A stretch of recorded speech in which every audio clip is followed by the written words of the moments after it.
So, looking around on the internet, I ran into a lot of issues trying to figure out a way to scan these Polaris 70s. Um, so far, I've gotten this one to work. This is a 2021. Come on over here. And what I did is I got a buddy of mine at Maryland Boost Works. He gave me his Top Don scanner, and it is the Ultra Diag Moto. And what I did is I took out the Polaris 8-pin connector that adapts to like a DLC, like OBD2 looking thing. And then after that, I plugged it in. And when you plug it in, that means it's drawing power, from the ATV.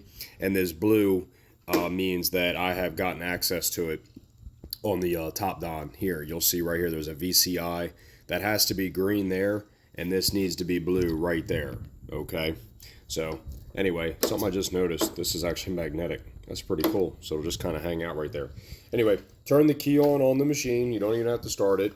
And then you just go down here and you find out, in this case, we're going to look up Polaris right there. Wait for it to populate. And it's going to say like 2006 to 2022 or 2015 plus. So you can click on that, click on automatic, or you can even do it manually, type it in. But I clicked on read, and that pops up. That's not actually what the VIN is, but that's, I guess, like the identifier code or whatever. I'm going to click confirm. You're going to verify all that's right. Click confirm again. I can go to system list. Now I go to engine. And now that I've done that, well, of course, it's not going to do it for me right now.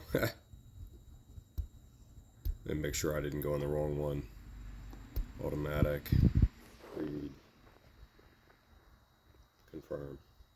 Confirm. System list engine. There we go. Alright, here are your options. ECU info, read DTCs, clear DTCs, data stream, and activate test. So you can read codes, you can clear codes, you can look at data, and then there's activate tests. It's kind of like your bidirectional tests. What I am messing with here is the fuel pump. You can sit here and turn the fuel pump on. Give it a second. You can hear it. Fuel pump's on. Then when you want to be done with it, you can hit abort. So you can do like bidirectional stuff with this as well. I haven't messed around with any of these other ones yet, but I can also read codes. This has got like a throttle code or something. I'm not sure what's going on there. Might have something to do. Here, zoom in on this over here, buddy. Might have something to do with this. We probably need to do something there. But anyway, as you can see, throttle release switch circuit fault. I don't know what that problem is. That's going to be something that I'm going to research. This particular four-wheeler doesn't really have an issue. The other four-wheeler is actually the one that I care about reading the codes on because it actually has a blinking check engine light. But for some reason, I haven't been able to get that connect yet. However, I have made progress here. Pretty much everybody told me that I wouldn't be able to read and clear codes and do stuff like that without spending like $10,000, and we don't even have 1/15 of that into this program right here. So stay tuned. I'll put some more stuff out there as soon as I figure it out.